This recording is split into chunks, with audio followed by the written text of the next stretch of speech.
Република Нова Македонија или Северна Македонија? Најверојатно ова ќе бидат предлозите кои медијаторот Метју Нимиц на 11 декември ќе им ги соопшти на Адамантиос Василакис и Васко Наумовски, кои се преговарачи во спорот за името на Република Македонија. Во изјава за австрискиот весник Курир, солунскиот градоначалник Јанис Бутарис тврди дека еден од овие предлози е прифатлив компромис за името. Новиот председател на владата Зоран Заев нема националистички идеи како неговиот претходник Никола Груевски, кој беше страшна несреќа за земјата. Заев сака компромис за името Република Нова Македонија или Северна Македонија. Грција никогаш не би го прифатила името Република Македонија, вели солунскиот градоначалник за австрискиот весник. Јанис Бутарис, како што пишува Курир, смета дека со новото име Македонија би можела да најде нов идентитет за самата земја и за нејзините граѓани, а со решението на спорот за името би се отворил патот до НАТО. Македонскиот шеф на дипломатијата Никола Димитров пак вели дека предлог од страна на Нимиц нема. Тој во интервју за Радио Слободна Европа вели дека предлогот ќе дојде по слободна проценка на медијаторот, но контекстот и тајмингот го диктираат и други околности, како што се самитот на НАТО, самитот на Западен Балкан во Бугарија, документот на Јункер, Европскиот совет, но и други важни настани на европската агенда. Компромис значи кога не добивате тоа што најмногу го посакувате, кога има известна одстапување од идеалното решение за двете страни.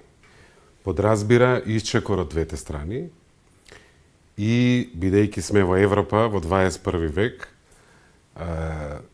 компромис е единствено можен ако двете страни можат да излезат од проблемот со исправена глава.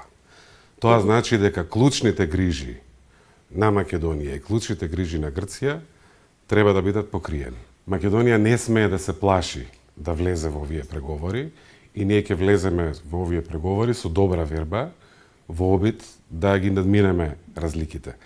Истовремено нема да преговараме од страф и не можеме да излеземе со решение што нема да ни ги покрие главните грижи. Вице-премиерот за евроинтеграција Бујар Османи најави дека за да добиеме датум за почеток на преговори со Европската унија, ќе продолжат разговорите за разликите за името со Грција. Значи, да не преюдицираме конечни решенија, ние сме отворени да седнеме и да разговараме и да бараме решение.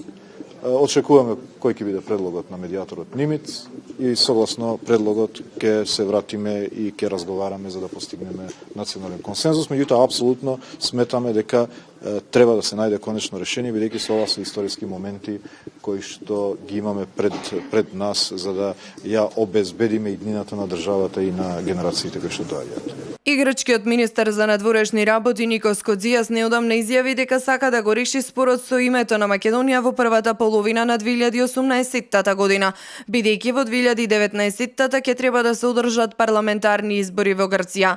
Се погласни се најавите дека двете земји конечно ќе најдат решение за долгогодишниот спор, кој според најавите на грчките медиуми би требало да се случи неколку месеци пред самитот на НАТО во јули во Брисел, а како индикатор за тоа ги споменуваат напредокот на односите меѓу Македонија и Грција, зачестените средби, продлабочувањето на соработката, но пред се најавите кои доаѓаат од представници на двете земји.